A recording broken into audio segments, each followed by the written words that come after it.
Tell us about the treason you've mixed with your love. The only treason I'm guilty of is worrying that I'm never going to get to enjoy you. Treason has nothing at all to do with my love, my lady. They are as opposite as hot and cold. I'm not sure I believe what you're saying. Men under torture would confess to anything. Promise me you will let me live, and I will confess the truth. All right then. Confess and live. Confess and love is more like it. Oh, torture is fun when the torturer tells you what you have to say to go free. But let me try my luck on those boxes. Go! Go ahead then. If you love me, you'll find me. Nurse and the rest of you, step away from him. I'm half of you, so let me bear it. Oh, Portia. These are some of the worst words that ever stained a piece of paper. My darling, when I gave my love to you, I told you that all the wealth I had ran within my veins, that I had noble blood, but no money. When I said that, I told you the truth. But my dear, when I said I was worth nothing, I was actually bragging. I should have said I'm worse than nothing. I have borrowed money from a dear friend, who in turn borrowed money from his mortal enemy for my sake. Here's the letter, my dear. Every word in it is like a bleeding wound on that body. But is it true, Solario?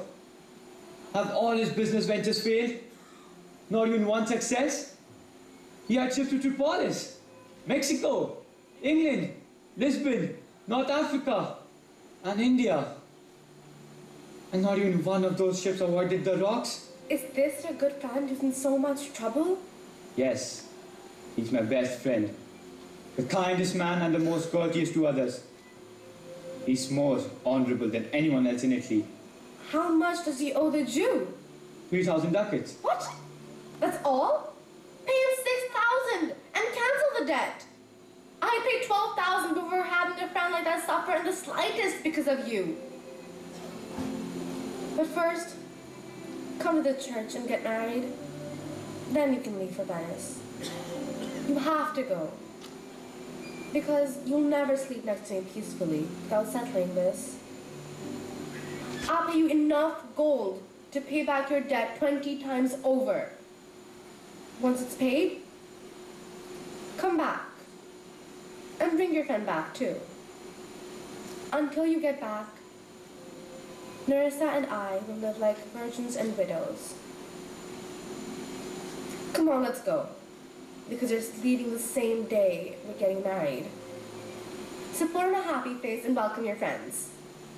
Since it's costing me so much to marry you, I'll think of you as even more precious now. But let me hear the letter from your friend. Dear Bassanio, my ships have all been wrecked. My creditors are getting mean. My money's almost run out. I couldn't pay my debt to the Jew on the due date. Prince I will certainly die when he takes his collateral out of my flesh. All debts are cleared between you and me. But if I can just see you once again before I die. In any case, do what you want. If your affection for me doesn't convince you to come, don't let my letter do so. Oh, my darling, make your arrangements and go. Since you're letting me leave, I will hurry, but I won't sleep till I get back.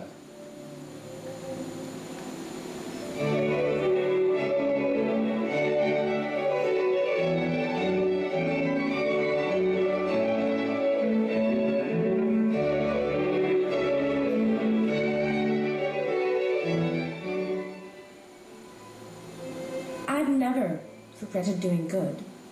And I don't now. Friends who spent a lot of time together and equally care about each other must have many traits in common. Since Antonio is my husband's best friend, they must be very similar men. In that case, The price I've sent to save the rescue of someone who resembles my Bassanio, who's like my own soul, is very little. Anyway, let's change the topic since I feel like I'm going to flatter myself. I have a favor to ask you. Lorenzo, please take care of the management of my house until my husband returns. Come on, Ursa. I have many things to do that you don't even know about yet. We'll see our husbands before they even have a chance to miss us. They will, Nerissa. But we'll be disguised as men. I'll bet you anything that I'll be handsomer than you when we're both dressed up. I'll wear my sword more gracefully and speak like a teenage boy and walk with a manly stride than my ladylike steps. I'll talk about fights like a bragging youth, and I'll tell cute lies about honorable ladies who fell in love with me and died and got sick when I rejected them. They just died. What could I do? Then I'll start feeling sorry for them, wishing I hadn't killed them. I'll tell 20 lies like that, so men will think I graduated from school at least a year ago. I know 1,000 immature tricks like that, and I'll use them all. Why are we turning to men? What kind of question is that? Here, I'll tell you my whole plan in my carriage, which is waiting for us at the gate. So hurry up, because we have 20 miles to cover today.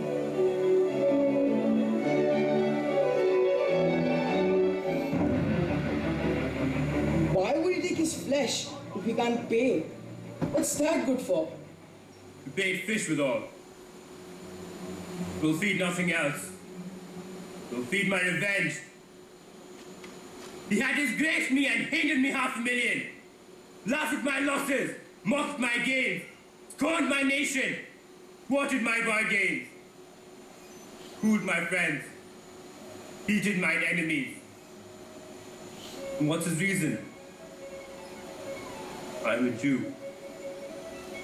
A Jew eyes, a Jew hands, organs, mentions, senses, affections, passions, fed with the same food, hurt with the same weapons, subject to the same diseases, healed by the same wounds, warmed and cooled by the same winter and summer as a Christian is. If you prick us, do we not bleed? You tickle us, do we not laugh? You poison us, do we not die? And if you wrong us, shall we not revenge? We are like you in the rest, we will resemble you in that.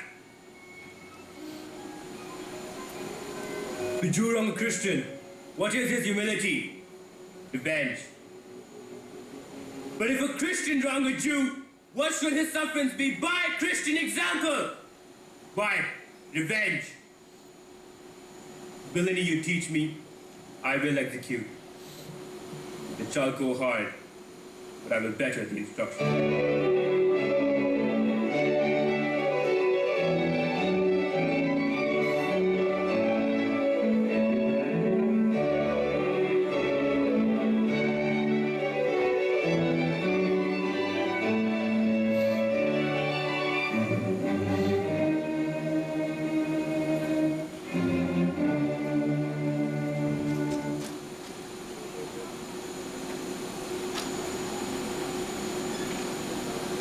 Is Antonio here? Ready. So please your grace. Yes, sir, I'm here. I feel sorry for you. You've come to face a ruthless enemy, an inhuman wretch, incapable of any feelings of mercy or pity. They tell me you have done everything you can to talk him out of what he's doing. But since he remains stubborn, and there's no legal way to protect me from his malice, I'll just have to take what he'll give me. I'm ready to suffer peacefully, whatever he does to me in his cruelty and anger. One of you, go call the Jew into the court. He's standing ready outside the door. Make way for Shylock to enter the court.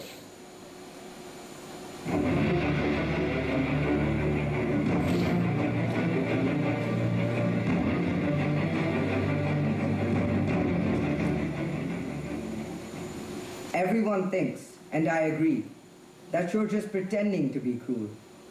They think that at the last second, you're going to show mercy and pity, which will be more surprising than the bizarre cruelty that you seem to be showing now. And even though you're here to collect the penalty, a pound of this poor merchant's flesh, they think that you'll not only let it go, but out of love and humanity, forgive some portion of the principal he owes you too.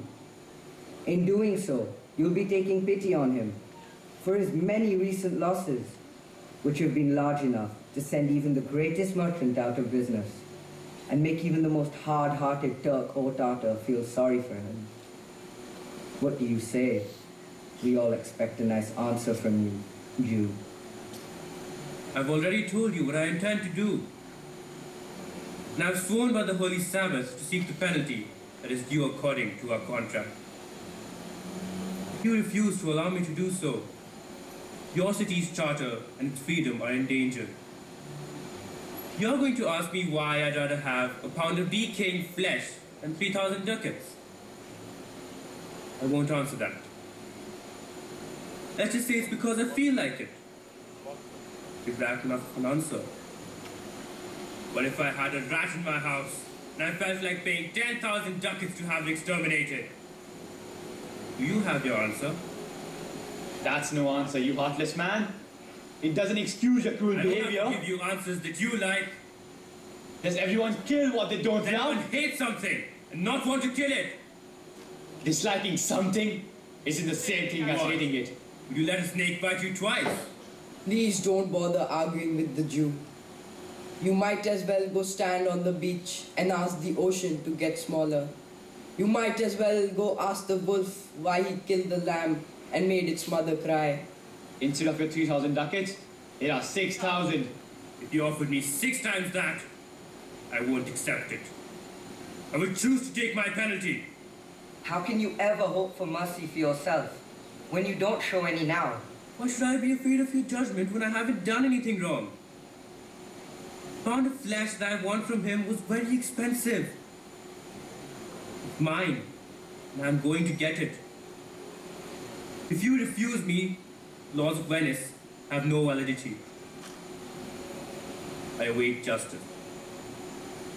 So answer me. Will I get it? I have the authority to dismiss this court, unless Valerio comes today. He's a legal expert I sent for to act as judge and help settle this matter. My lord, a messenger is waiting outside with letters from Bellario. He's just come from Padua. Bring us the letters. Call the messenger in. Cheer up, Antonio. Keep up your courage, man. I'll give the Jew my flesh, my blood, my bones, and everything.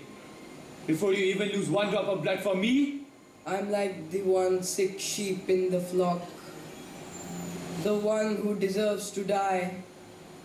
The weakest fruit drops to the ground first. So let me drop, Bassanio. The best thing you can do is to keep living and write an epitaph for my gravestone. Have you come from Valerio's office in Padua? Yes, my lord. Valerio sends his greeting. Shylock, why are you sharpening a knife so eagerly? Got my penalty. That bankrupt man over there. You're sharpening that knife, not on your soul, but your soul. You cruel Jew, no metal, not even the executioner's axe could ever be half as sharp as your hatred. Can't any prayers reach your heart? No. None that you're smart enough to make. This letter from Valerio introduces us to a young and well-educated legal expert. Where is he? He's waiting nearby to find out if you'll invite him in. With all my heart. Go welcome him. In the meantime, I'll read Valerio's letter out loud. I've received your letter, but I'm very sick at the moment. As it happened, when your messenger came, a young lawyer from Rome was visiting you. His name is Balthazar. I told him about the case of the Jew and Antonio, the merchant, and we consulted many books together. He knows my legal opinions about this matter and has his own expert opinions as well. I'm sending him in my place to answer your request for someone to act as judge and help settle this matter. Please don't underestimate him because he's so young. I never knew such a young man with such a mature head. I leave him to you. When you put him to the test, you'll see how wonderful he really is. And hear what the wise and educated Valerio writes. And this is the legal professor, I take it. Let me shake your hand. Did old Valerio send you here? Yes, my lord. Welcome. Are you familiar with the case currently before the court? Yes, thoroughly. Which one is the merchant and which one is the Jew? Both of you, come forward. Is your name Shylock? Shylock is my name. Your case is the most unusual. Though the Venetian law can't stop you from proceeding. He has a claim on you, correct? Yes, so he says. Do you acknowledge the contract? Yes, I do. Then the Jew must show you mercy. Why do I have to do that? Tell me. The quality of mercy is not strained. It droppeth as the gentle rain from the heavens upon the place beneath. It is twice blessed. It blesseth him that gives and him that takes. 'Tis mightiest in the mightiest it becomes the throned monarch, better than his crown. His scepter shows the force of temporal power, the attribute to awe and majesty, wherein doth sit the dread and fear of kings. But mercy is above this sceptred sway. It is enthroned in the hearts of kings. It is an attribute to God himself. And earthly power doth then show like his gods. When mercy seasons, justice. Therefore, Jew, though justice be thy plea, consider this, that in the course of justice, none of us should see salvation. We do pray for mercy, and that same prayer doth teach us all to render the deeds of mercy. I have spoke thus much to mitigate the justice of thy plea, which if thou follow in this strict court of Venice, must needs give sentence against the merchant there. I take all responsibility for my decision. I want the law. I want the penalty. I want fulfillment of my contract. Can't he pay back the money? Yes. I'm offering to pay it back right this moment. Even twice the sum. And if that's not enough, I will sign a contract and pay 10 times that much. And I will give the Jew my hands, my head, and my heart as a security. And if still that's not enough, then you are just evil. I beg you, just this once, use your authority to bend the law to a great right by doing a little wrong. Don't let this devil have his way. That can't happen. There is no power in Venice that can change an established decree. The change will be recorded as a precedent, and many bad legal decisions will result. That can't happen. A Daniel has come to judgment. Yes, a Daniel. Oh, wise young judge. Please, let me review the contract. Here it is, Judge. Here it is. Shylock, they're offering you 3 times the money you lent. But I made an oath. An oath. An oath in heaven. Did I perjure my soul by disobeying it? No. Not for all of Venice. The money wasn't paid back. And so the Jew may lawfully claim a pound of flesh nearest the merchant's heart to be cut off by him. But please have mercy. Take 3 times your money and tell me to tear up this contract. I'll tear it up when it's paid. Seem like a good judge. You know the law. Your explanation has made sense. I urge you, deliver your verdict. I swear that nothing anyone can say will make me change my mind. I'm sticking to the contract. I beg the court to deliver the verdict. Well then, here it is. You must prepare yourself for his knife. Oh, good judge. Oh, you excellent young man. The law fully authorizes the penalty, which you have to pay according to the contract. It's true. Oh, wise judge. You're so much older than you look. So bare your chest. His chest. That's what the contract says, doesn't it, judge? Nearest his heart. Those are the very words. Yes. Is there a scale to weigh the flesh? I have it ready. Pay a surgeon to stand by and bind his wounds, Shylock, so he doesn't bleed to death. Is that called for in the contract? Not explicitly. But so what? It wouldn't hurt to be charitable. I can't find it. It's not in the contract. You, merchant, do you have anything to say? But little, I'm armed and well prepared. Give me your hand, Bassanio. Fare you well. Grieve not that I am fallen to this for you. For herein fortune shows herself more kind than is a custom. It is still her use to let the wretched man outlive his wealth, to view with hollow eye and wrinkled brow an age of poverty from which lingering penance of such misery doth she cut me off. Commend me to your honorable wife. Tell her the process of Antonio's end